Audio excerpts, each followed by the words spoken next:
Hi, and welcome to MSc. In this video, we're going to be looking at arithmetic sequences.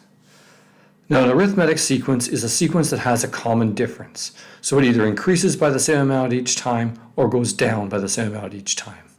So when faced with a sequence, what I typically do first to try to identify it is I look at how much it is increasing by each time. Now, that might not be always consistent if it's not an arithmetic, or it could be going up by a multiplier.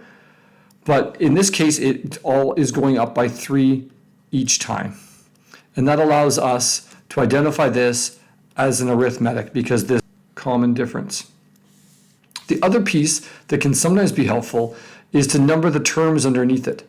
So I often will number the terms underneath, and that can sometimes help in some other more complex ones or ones that aren't arithmetic as well. That could be beneficial. We can see that it's going up by 3 in that example. In the other example that I have here, we'll notice that we're looking at this difference, and that's going to go down by 150. 150 was subtracted. And we're looking for that same difference in this, and we see that again it's going down by 150. And of course that trend continues for the next 2 terms. The ellipse on the end here indicates, of course, that this sequence is going to continue indefinitely. So again, here we have this common difference of 150. So it doesn't always have to be an addition. It could also be a subtraction. But identifying that piece, and as soon as you see that common difference, then you know it's an arithmetic sequence. One of the benefits of it being an arithmetic sequence is we have a formula that will generate the explicit term. So here we have an explicit formula that tells you that the nth term, un, for example, it could be the 11 here is the 4th term, it would be u4 is equal to 11. And the formula here says that the first one, 2 plus n minus 1 d is the explicit formula. Another form of looking at this, or the one that you might have seen in the past, would be calling it t sub n for the nth term. And sometimes you'll see t1 or even a used as that initial term. And then the rest will be as above. So both of those, you might see either one of those in your work or textbook, depending what resource you're working from.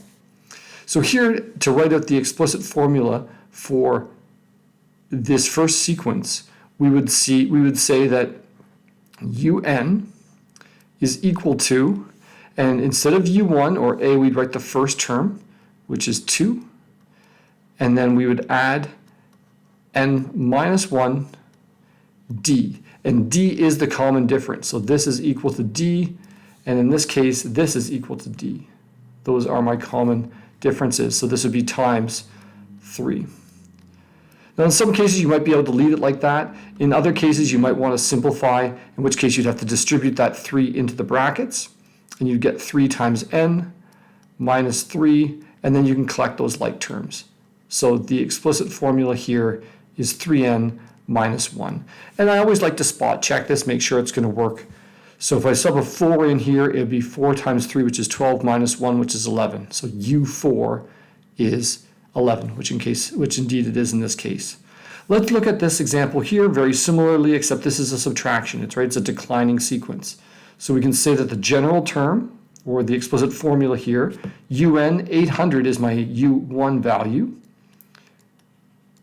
plus n minus 1 times d, and in d, in this case, we know it's negative 150, and that negative does carry on here because it was declining. So just like before, you might be able to leave it depending on your instructor and the instructions in the question, but you also might have to do the distribution.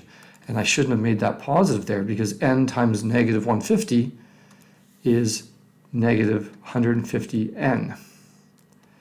And then the negative times the negative will make a positive. And so we can add some like terms here, bring the n term to the beginning, and say that'll be plus 950. And again, we can spot check here. So let's look at the n equals 1, 2, 3 term. So let's see if we can get the 500 out of this. So 3 times 150 is going to give me 450. And we have positive 950, so that'll give me a difference of 500. So indeed, this does work. So knowing this explicit formula will greatly help. And often this will be provided to you in some type of formula sheet. In IB, it's in the formula booklet. and that'll be a great resource for you. Of course, arithmetic sequences can be made a little bit more challenging if you don't know the common difference or the first term and you have to do some other work to calculate that. And that's beyond the scope of this video. This was just meant to be an intro to the idea of arithmetic sequences and the use of the explicit formula. I hope it's been helpful. Thank you, as always, for listening and watching.